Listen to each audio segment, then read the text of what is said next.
Merci de choisir Kivu Morning Post pour vous informer. Mesdames et messieurs, bonjour. Bienvenue à suivre ces grands rendez-vous d'actualité. Commençons par le sommaire. Suite à l'avancée du M23 dans les territoires de Walikale, la société minière Alpha Mine Resources Corps a annoncé la suspension temporaire de ses opérations à la mine des Tungsten-BC. Et puis l'AFC M23 demande à Félix-Antoine Tshisekedi de s'engager clairement en faveur des négociations directes. L'organisation a salué les efforts du président angolais João Lourenço pour la paix en RDC, affirmant que seule une approche politique peut résoudre la crise. Ces titres et bien d'autres vous seront développés dans cette actualité du jour. Mesdames et messieurs, restez branchés.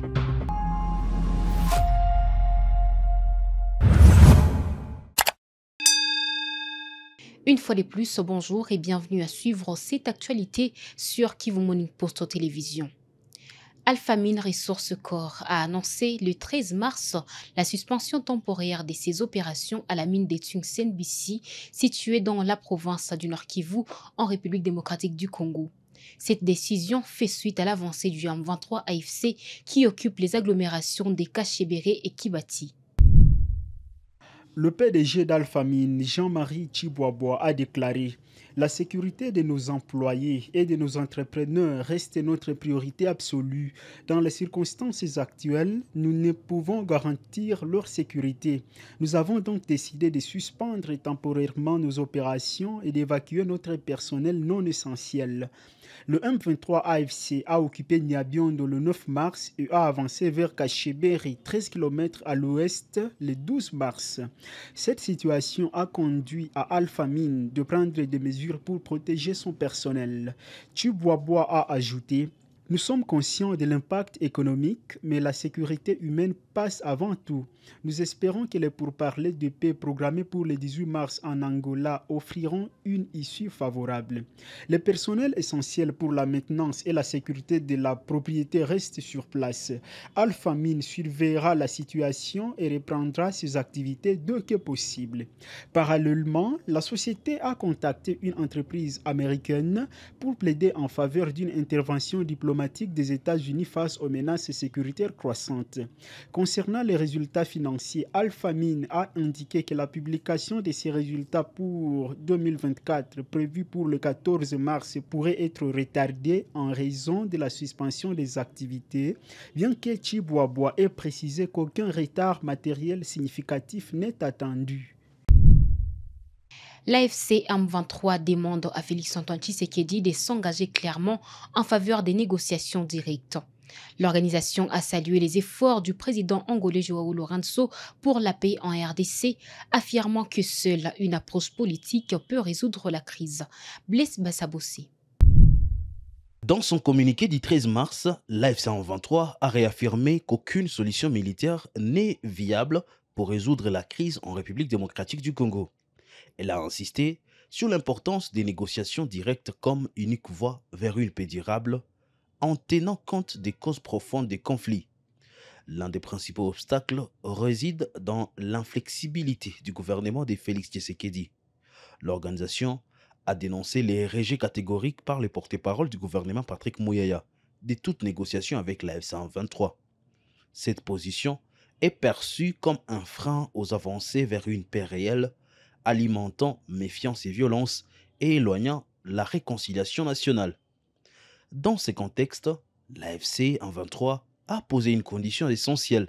Le président Tshisekedi doit faire une déclaration publique claire affirmant son engagement en faveur des négociations directes. Pour l'AFC, un tel engagement est crucial pour légitimer les processus de négociation et éviter de manipulation politique.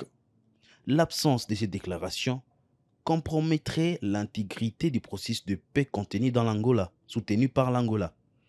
La FC23 a également insisté sur la nécessité de renforcer la médiation angolaise, demandant des informations détaillées sur les termes de l'initiative.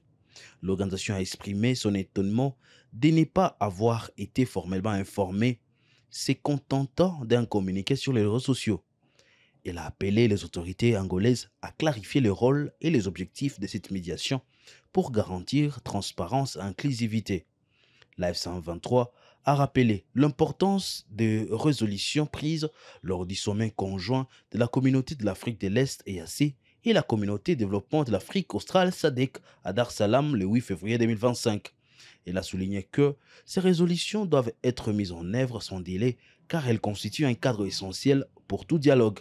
L'inaction sur ces résolutions pourrait compromettre les efforts de médiation et maintenir la région dans une situation de stagnation. La présidence de la RDC a salué l'initiative du président angolais João Lourenço visant à relancer le processus de Luanda et de Nairobi sans faire allusion à un dialogue direct avec le M23. L'opposant Jean-Baptiste Kassekwa, cadre du parti SID de Martin Fayoulou, met en garde Félix-Antoine Tshisekedi et Corneille Nangaa. Selon lui, les négociations directes ne doivent pas être interprétées comme un chèque en blanc accordé aux rebelles. Nous ne permettrons pas cela, déclare Jean-Baptiste Mouindo Kassekwa. Le fait que le président Lourenço ait accepté à nouveau d'intervenir dans la médiation, dans la crise, et son retour dans le processus de médiation signifie que Félix ayant évalué les limites de tout ce qu'il a promis sur le terrain, Félix se rendant compte que même ses promesses de gouvernement d'union nationale ne sera pas la solution à la crise, réalise qu'il n'a pas d'autre choix que d'emprunter le pas à tout ce qui est recommandé dans tous les sommets, que ce soit même dans la résolution du Conseil de sécurité des Nations Unies, les sommets de Dar es Salaam, Union africaine, dans tous les sommets, il est dit que la solution à la crise ne sera pas militaire, elle est politique. Deuxième chose, que la présidente de la République RDC ait pris acte de cette procédure, plutôt que d'agir comme à l'égard du processus des évêques. Vous avez suivi Félix qui jette l'opprobre pour dire « je ne les ai pas mandatés ». Ici, le communiqué de la présidence angolaise dit il va prendre des contacts avec le M23 en vue de négociations directes entre délégation du M23 et délégation du gouvernement de la RDC, alors que Félix avait juré que jamais de sa vie, il ne se mettra jamais autour d'une même table. Je m'attendais à ce que la présidence dise « jette l'opprobre sur Lourenço ». Mais cette fois-ci, ils sont un peu simples pour dire, nous prenons acte. Prendre acte, ça veut autrement dire qu'en réalité, ils ont été les demandeurs de la procédure, n'ayons pas honte. Troisième chose à dire, c'est que, alors, nous devons mettre tous les sérieux dans ce nouveau processus. C'est comme une nouvelle chance que Lourenço offre pour accompagner le processus de paix. Nous devons mettre toutes les chances de notre côté pour éviter que ce que moi j'appelle Luanda 2 ne connaissent pas l'essor de Luanda 1. Luanda 1 a été signé le 6 février 2022. Il a été enterré le 15 décembre 2024. L'année passée donc, soit 30 mois durant. Ce processus n'a rien donné. Bien au contraire, malgré la signature de la feuille de route de Luanda, les populations du nord, du sud Kivu ont continué de compter les morts. Et donc, que nous commencions un nouveau processus, il faut dire que ce nouveau processus ici, il est différent de Luanda 1. Il s'agit de négociation directe entre Félix et le M23, et non plus Kinshasa avec le Rwanda. Non, c'est pas. On l'a enterré le 15. Il était prévu le 15 décembre la signature d'un accord de paix autour de la neutralisation des FDLR. Ici, le communiqué de presse de la présidence angolaise ne parle plus de la question de la neutralisation des FDLR. Les communiqués parlent, les négociations directes dont il est question sont autour de ce que Kinshasa considérait comme la ligne rouge, une question taboue. Négociation directe M23 avec le gouvernement. Et ici, disais-je, la présidence de la République prend acte l'encontre de la procédure. Félix entretient, c'est de cacher la vérité au peuple congolais. Tu sais, madame, lorsque la force EAC a été convenue d'être déployée, les commandements ougandais et les affaires étrangères kenyanes ont clairement dit que le déploiement de leurs forces avait pour but de créer l'environnement des négociations entre Kinshasa et le M23. Le pouvoir de Félix a entretenu un mensonge à l'intention du peuple pour dire que ces unités de forces EAC venaient combattre sur le terrain. Et ici, pour ce qui est de ces communiqués-ci, il est clairement dit qu'il s'agit de négociations directes. Mais là où je disais que nous devons maximiser les chances, le début des négociations ne signifie pas forcément l'instauration de la paix dans un pays.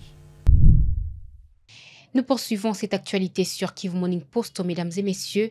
La France a annoncé la suspension de la signature des nouveaux projets d'aide au développement au Rwanda en raison de la crise sécuritaire persistante dans l'est de la RDC.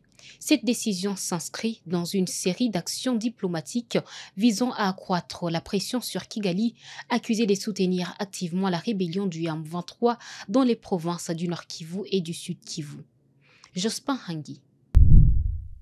Le ministre délégué à la francophonie Tani Mohamed a confirmé cette décision, précisant que la France condamne fermement l'offensive du M23 et la présence rwandaise en RDC. Cette position marque un tournant dans les relations bilatérales entre les deux pays, alors que le gouvernement français cherche à exercer une pression supplémentaire sur le Rwanda pour qu'il mette fin à son soutien aux forces rebelles, contribuant ainsi à l'escalade du conflit. Cette annonce intervient dans un contexte diplomatique tendu après l'adoption de la résolution 2773 par le Conseil de sécurité des Nations Unies le 21 février. Cette résolution, adoptée à l'unanimité, condamne l'avancée du M23 dans l'est de la RDC et appelle de manière urgente à un cessez-le-feu dans la région. Paris a également joué un rôle clé dans la formulation de cette résolution, affirmant son engagement à soutenir des solutions politiques pour résoudre cette crise complexe. En plus de la suspension de l'aide au développement, la France soutient des mesures restrictives au niveau européen pour faire pression sur les parties impliquées dans le conflit et favoriser une solution diplomatique. Le ministre Tani Mohamed a insisté sur le fait que la résolution de ces conflits ne peut être militaire. Selon lui, il est impératif de privilégier une approche diplomatique pour sortir de l'impasse actuelle. Paris réaffirme ainsi son soutien au processus des médiations régionaux, notamment ceux menés dans le cadre des initiatives de Luanda et de Nairobi, visant à instaurer un dialogue direct entre les parties concernées pour parvenir à une paix durable. Les procès de plusieurs officiers de l'armée congolaise a débuté ce 13 mars à la haute cour militaire de Kinshasa. Selon le ministre de la Justice, ces officiers sont accusés d'avoir abandonné leur position face aux rebelles du M23, laissant des positions sans commandement et du matériel militaire à Goma et Bukavu. Parmi eux se trouve l'ancien vice-gouverneur du Nord Kivu qui avait fui en bateau de Goma à Bukavu le 26 janvier lors de l'avancée de la coalition AFC M23.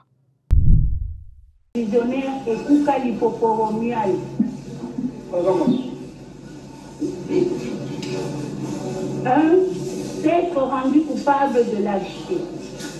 En effet, Petra Goma, ville de Sénon et chef-lieu de la province du Nord Kivu, en République démocratique du Congo, le 26 janvier 2025, étant gouverneur militaire à l'intérim et commandant des opérations, rendu coupable de lâcheté devant l'avancée des forces terroristes du M23, AFC, appuyées par l'armée rwandaise, en prenant fuite à bord d'un bateau privé de M. Vanni Bishweka, arraché par le commandant 34e région militaire, le général-major Alendia, laissant ainsi les troupes sans commandement.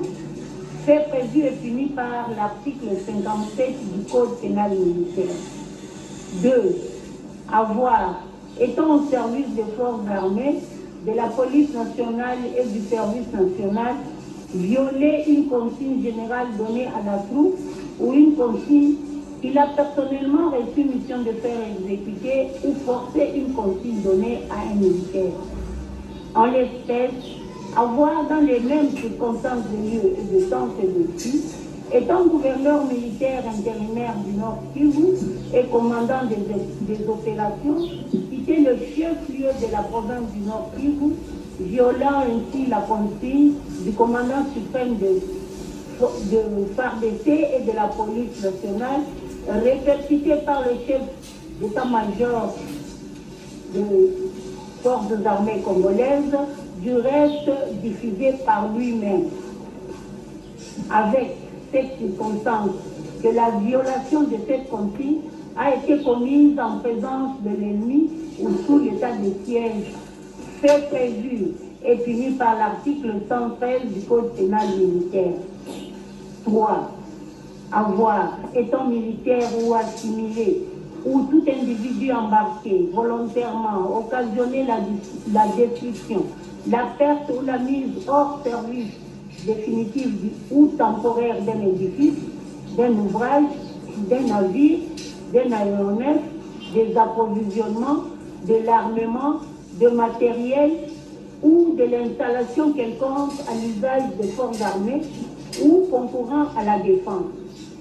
En l'espèce, avoir à Goma, ville de ce nom et chef-lieu de la province du Nord Kivu, le 26 janvier 2025, devant l'avancée des forces terroristes du M23 AFP, appuyé par l'armée rwandaise, étant gouverneur militaire à l'intérim du Nord Kivu et commandant des opérations, occasionné par sa fuite la perte d'un aéronef Sukhoi, d'équipements et matériel affectés pour les opérations à travers toute la province du Nord.